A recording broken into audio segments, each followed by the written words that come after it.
दोस्तों आज हम एक ऐसी कंपनी को एनालाइज करेंगे जिसे इस इंडिया में हर कोई व्यक्ति जानता है। इसके प्रोडक्ट्स के बारे में सब कुछ सबने सुना है और कहीं ना कहीं इन प्रोडक्ट्स को यूज़ भी किया है। दोस्तों आज हम बात करने वाले हैं डाबर इंडिया लिमिटेड के बारे में और हम कंपनी का इस वीडियो में पूरा शॉर्ट एनालिसिस करेंगे, कंपनी के प्रोडक्ट्स सारे देखेंगे, फाइनेंशियल चेक करेंगे और साथ साथ हम कंपनी की वैल्यूएशन भी करेंगे कि आज की डेट में कंपनी में किस वैल्यू पे अवेलेबल हो रही है।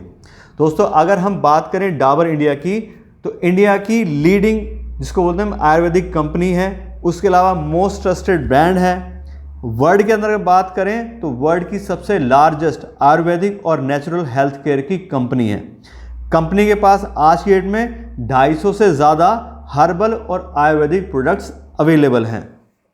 खास करके हम बात करें जो कंपनी के मेजरली पावरफुल ब्रांड्स हैं उसमें आता है कंपनी के पास में डाबर च्यवनप्राश, डाबर हनी, डाबर पुदीन हरा, डाबर लाल तेल, डाबर आंवला हेयर ऑयल, उसके अलावा Dabur red paste, real juice जो हम लोग यूज़ करते हैं वो भी डाबर का है और डाबर वाटिका के नाम से इनके पर्सनल केयर के प्रोडक्ट्स आते हैं जिसमें हेयर ऑयल है, शैम्पू है, इस तरह से है। और ओवरऑल कंपनी के अगर हम एक्सपीरियंस की बात करें तो इंडिया में कंपनी लगभग 137 ईयर्स पुरानी है। कंपनी के पास बहुत रिच एक्सपीरियंस है और कंपनी के पास मार्केट नॉलेज भी काफ़ी अच्छी है। इसके अलावा अगर हम कंपनी को ओवरऑल बिजनेस सेगमेंट में डिवाइड करते हैं अलग अलग तो कंपनी के पास में सबसे पहला आता है हेल्थ सप्लीमेंट, जिसके अंदर कंपनी के पास जो ब्रांड्स अवेलेबल हैं वो है डाबर च्यवनप्राश, डाबर हनी और डाबर ग्लूकोज। इसमें आप देखते हो कि डाबर च्यवनप्राश अपने आप में लीडिंग प्रोडक्ट है।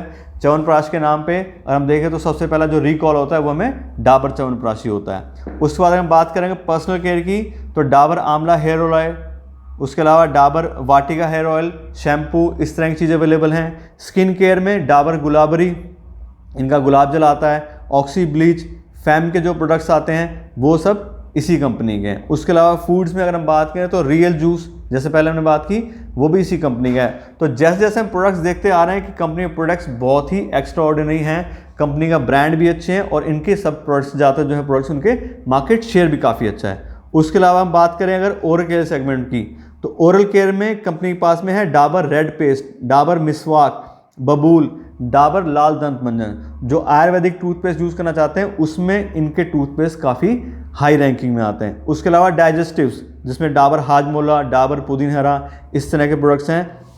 उसके अलावा होम केयर में ओडोमोस जो मॉस्किटो रेप्लिकेंट है वो सारे प्रोडक्ट्स इनके आते हैं। ओडोनिल, सैनीफ्रेश टॉयलेट क्लीनर वगैरह ये भी सब डाबर के प्रोडक्ट्स हैं। तो इस तरह जैसे हमने पहले बात की कि बहुत ही कोई ऐसा व्यक्ति होगा इस इंडिया में जिसने इस कंपनी का नाम नहीं सुना होगा ना या इनके प्रोडक्ट्स यूज़ नहीं करोगे। उसके साथ साथ ये तो हो गया सारे प्रोडक्ट्स रेंज, प्लस अगर हम मेन बात करते हैं कि क्यों हम इस कंपनी को एनालाइज कर रहे हैं या क्यों हम इस सेगमेंट को देख रहे हैं तो क्या हो रहा है। आपको देखा होगा कि पिछले कुछ सालों में इंडिया के अंदर हर्बल प्रोडक्ट्स को लेके और आयुर्वेदिक मेडिसिन और इन सब चीज़ों को लेके काफ़ी डिमांड इंक्रीज़ हुई है। लोग काफ़ी अवेयर हुए हैं कि उन्हें केमिकल्स की जगह पे ऑर्गेनिक चीज़ें चाहिए, आयुर्वेदिक चीज़ें चाहिए और हर्बल प्रोडक्ट्स चाहिए। तो इसलिए खास करके इस इंडस्ट्री के अंदर आने वाले टाइम में और बहुत अच्छे से डिमांड इंक्रीज होने वाली है।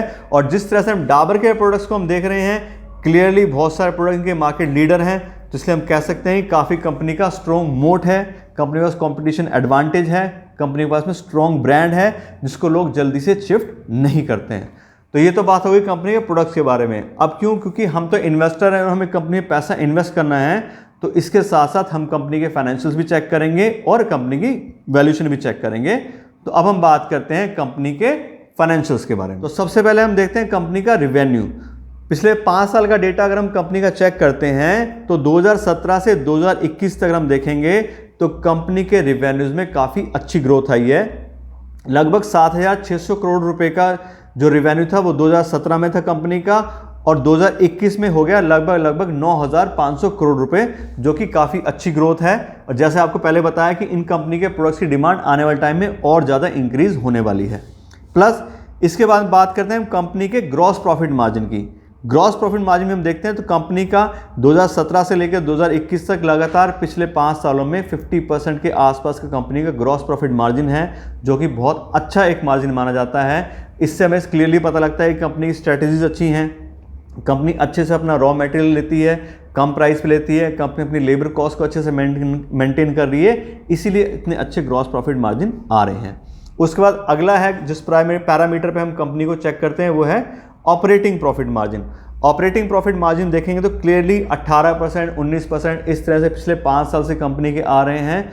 वो भी सब इसी वजह से हैं कि कंपनी का ब्रांड अच्छा है, कंपनी की मार्केट रीच अच्छी है, तो कंपनी अपने प्रोडक्ट को अच्छे से सेल कर पा रही है, अच्छे प्राइस पे सेल कर पा रही है और अपना प्रॉफिट मेंटेन कर पा रही है।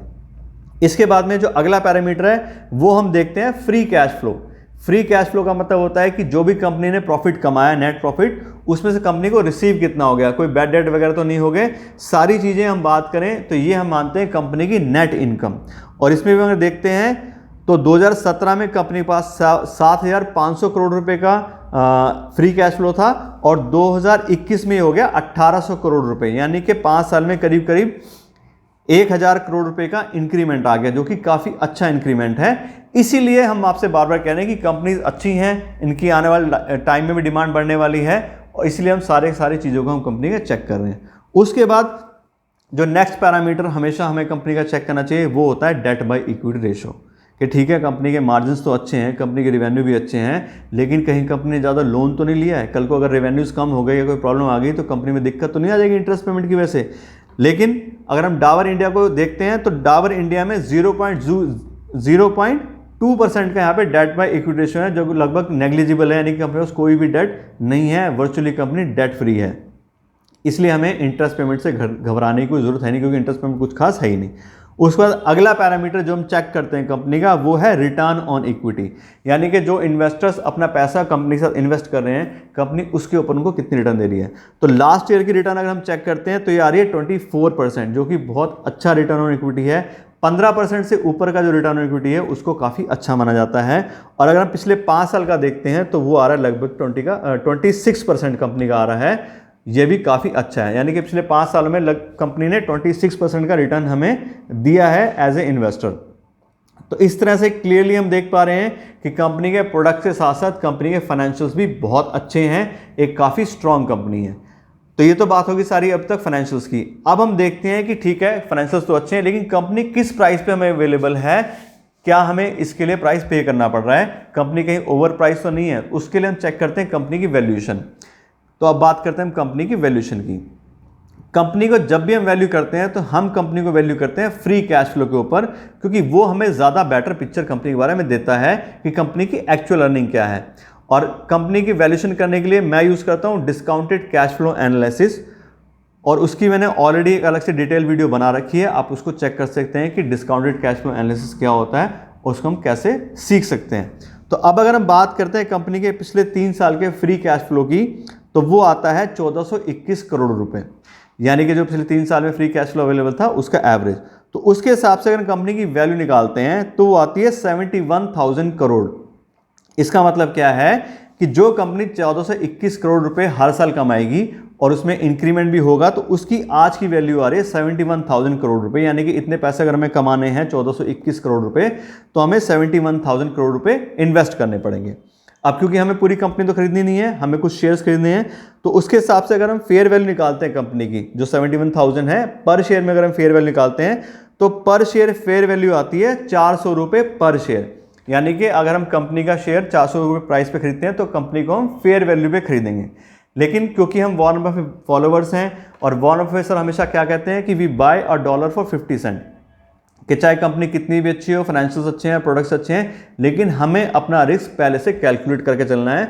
उसके लिए भी हम कंपनी को खरीदते हैं हमेशा मार्जिन ऑफ सेफ्टी, यानी कि जैसे 400 रुपये का प्राइस आ रहा है तो उसके 50% पे, यानी कि 200 रुपये पर प्राइस पे अगर ये कंपनी हमें मिलती है तभी हम इसमें इन्वेस्ट करेंगे, नहीं तो हमारा रिस्क बहुत ज़्यादा इंक्रीज हो जाएगा। तो ये तो हो गई वैल्यूएशन की बात कि हमें मार्जिन ऑफ सेफ्टी के हिसाब से 200 रुपये पर शेयर के हिसाब से इन्वेस्ट करना चाहिए। अब बात करते हैं कि आज की डेट में इस कंपनी का करंट शेयर प्राइस क्या चल रहा है। तो आज की डेट में कंपनी का जो करंट शेयर प्राइस है वो है 586 रुपीज़ पर शेयर, यानी कि लगभग मान लें मोटा मोटा तो 600 रुपये। हम लोग चाह रहे हैं 200 रुपये पर परचेज करना, और कंपनी का शेयर प्राइस आ रहा है 600 रुपये। क्यों आ रहा है? क्योंकि जैसा हमने बात किया कि सिर्फ हमें नहीं पता कंपनी अच्छी है, सारी मार्केट को पता है कंपनी अच्छी है, तो इसलिए लोग क्या है इस कंपनी के लिए प्रीमियम दे रहे हैं। जैसा पता है कि 400 रुपये फेयर वैल्यू, उससे भी ज़्यादा कंपनी का मार्केट शेयर आज की डेट में वो इसी वजह से है कि सबको पता है कि इन कंपनी के प्रोडक्ट्स अच्छे हैं, कल को डिमांड और इंक्रीज होगी, प्रॉफिट अच्छा है, तो इसलिए लोग पहले से ही प्रीमियम पे कर रहे हैं। अब अगर हम इन कंपनी में इन्वेस्ट करना चाहते हैं तो उसका तरीका यही है कि हमें वेट करना चाहिए कि कल को अगर मार्केट में डाउनफॉल आता है, कोई रिसेशन आता है, कुछ भी आता है, तब इन सब कंपनीज के प्राइस कम होते हैं, क्योंकि जब मार्केट गिरती है तो सारे ही कंपनीज के प्राइस गिरते हैं। तब तक हमें अपना पैसा अपने पास रखना है। हम उसको डेट फंड में इन्वेस्ट कर सकते हैं जो मार्केट लिंक नहीं होते हैं, वहां पे हमें लगभग फिक्स रिटर्न मिलती है। और अगर आपको नहीं पता है कि डेट फंड क्या होते हैं, कैसे काम करते हैं, तो उसकी मैंने अलग से वीडियो बना रखी है, उसका लिंक मैं डिस्क्रिप्शन में डाल दूंगा और आई बटन में भी मैं आपको उसका लिंक दे दूंगा, वहां से भी क्लिक करके आप उस वीडियो को देख सकते हैं। तो जब तक प्राइस हमें सही से नहीं मिलता तब तक हम अपना फंड जो है वो डेट फंड में पार्क कर सकते हैं, वहां से एक फिक्स रिटर्न दे सकते हैं, और जब कंपनी हमारी वैल्यूएशन मिलेगी तभी हम इस कंपनी में इन्वेस्ट करेंगे। तो आशा करता हूं आपको वीडियो अच्छी लगी होगी। कंपनी के प्रोडक्ट्स सारी डिटेल आपको दे दी हैं, तो आप इस वीडियो को लाइक शेयर जरूर कीजिएगा, और अगर आप चैनल पर नए हैं तो इस चैनल को भी सब्सक्राइब कर लीजिएगा। Thank you so much.